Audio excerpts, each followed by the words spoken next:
de hablar de este don del Espíritu Santo de diversos géneros de lengua. Porque como hablamos, es un misterio. Y el misterio no se descubre. Se lo vuelvo a repetir. Apúntelo. El misterio no se descubre. El misterio tiene que ser revelado por el Espíritu Santo.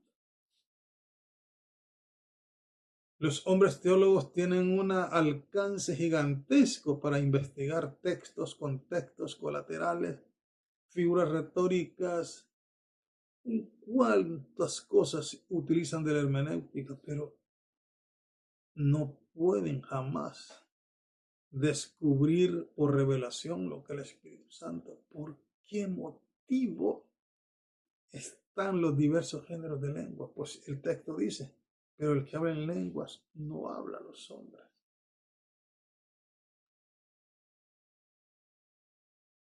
¿Se fija usted qué maravilloso es saber que hay cosas que los teólogos se ponen a investigar y tienen razonamiento, porque en el descubrir se utiliza el raciocinio, pero en la revelación es Dios que se encarga, como dice aquí. Pero en todas estas cosas las hace uno y es el mismo Espíritu. Él es el encargado de revelar y de preparar la persona. ¿Por qué motivo necesitamos tener el conocimiento de este asunto?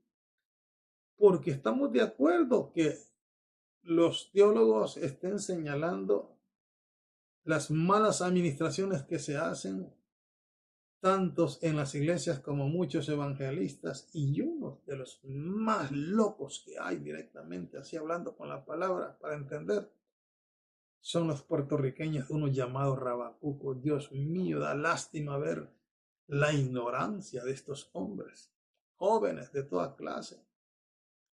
No estudian la escritura y pues no, que esto Dios me lo revela. Dios no revela tarugadas, tonteras, no. Todo lo que Dios revela está, como dicen, anclado, sellado por la palabra de Dios. Los profetas. Dice que los profetas que profetizaban en el Antiguo Testamento terminó ese ministerio hasta Juan. Ahí terminó el ministerio de los profetas primarios. ¿Por qué terminó ahí? Y luego ahora viene el don profético.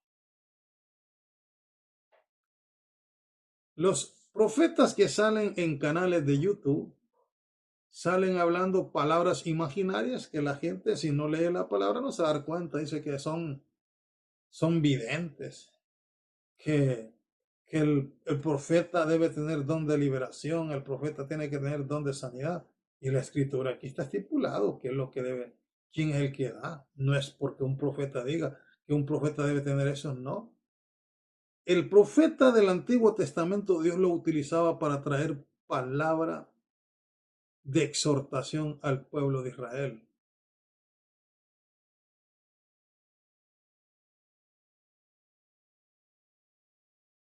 El profeta de este tiempo, que se han tomado unos derechos que no les corresponde de estar hablando todos los días, cosas imaginarias, pero lo más serio en este asunto es cómo las personas caen en esas redes de estos hombres y mujeres que se han encargado, a tal grado que si miramos ahí en los suscriptores, todos están diciendo ahí, Señor, yo recibo eso, hermano, es para mí, hermano. Anoche me habló el Señor lo mismo que me está diciendo usted, y así se mantienen y no les llega nada. No les llega nada, ¿por qué? Porque quien está dando palabra profética es el profeta de su propia intuición. No es que Dios le está diciendo, dile a esa persona.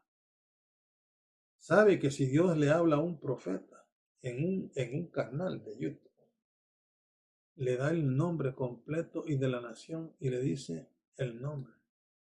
Tú, Juan Murillo, que estás viendo en este momento, el Señor te dice esto. Oiga bien, sin conocerme me está diciendo mi nombre. Entonces la Escritura dice que hasta Juan fue el último profeta. O sea, Malaquías, de Malaquías a Juan hay 400 años de oscurantismo ahí. Y cuando Juan sale a cumplir la profecía que decía Isaías y la profecía que decía Malaquías, dice que Juan fue el último profeta. Y mira usted que Juan fue el último profeta, pero tuvo algo que ninguno de los profetas del Antiguo Testamento pudieron mirar lo que Juan miró. El capítulo 10 del libro de Mateo, versículo 11, dice Jesús de Juan el Bautista. De cierto os digo, dice,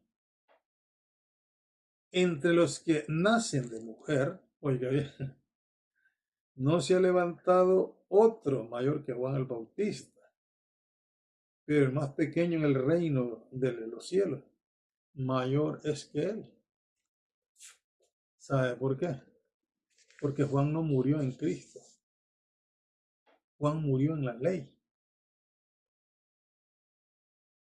Y ninguno de los hombres que nacieron para ser profetas se igualó a lo de Juan. ¿Sabe por qué motivo?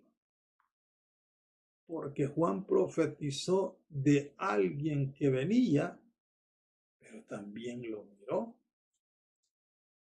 Pues mire usted, primera de Juan, perdón, San Juan capítulo 1, y mire usted lo que profetizó Juan. Por eso le digo yo de que en estas cuestiones de la escritura uno debe de ser bien cuidadoso, ¿verdad? No importa que quién le esté hablando, uno debe tener cuidado. Mire que ningún profeta de los profetas del Antiguo Testamento que ya terminaron pudo ver estas cosas. Dice,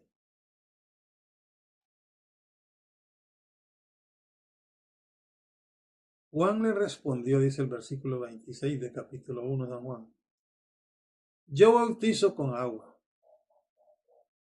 mas en medio de vosotros está uno a quien vosotros no conocéis.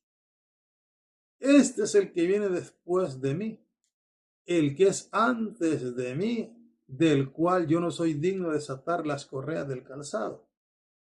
Estas cosas sucedieron en Betabara, al otro lado del Jordán, donde Juan estaba bautizando. Y el versículo 29 dice, mire, aquí se cumple lo que Jesús dijo, que entre los hombres que habían nacido como profeta, ninguno era igual a Juan, pero dice que el más pequeño en el reino de Jesús es más grande que él. ¿Por qué? Y dice que el día siguiente vio Juan a Jesús que venía a él, al bautismo. Y dijo, he aquí el Cordero de Dios que quita el pecado del mundo. Oiga bien, no que limpia, sino que quita. Este es aquel de quien yo dijía, después de mí viene un varón, el cual es antes de mí, porque era primero que yo. Entonces, de esto que está hablando Jesús, por eso dice, que desde los días de Juan el Bautista, dice así, hasta ahora, el reino de los cielos sufre violencia y los violentos son los que lo arrebatan. Porque todos los profetas y la ley profetizaron hasta Juan. Ahí terminó el asunto del profeta del Antiguo Testamento, el cual profetizaba al pueblo de Israel.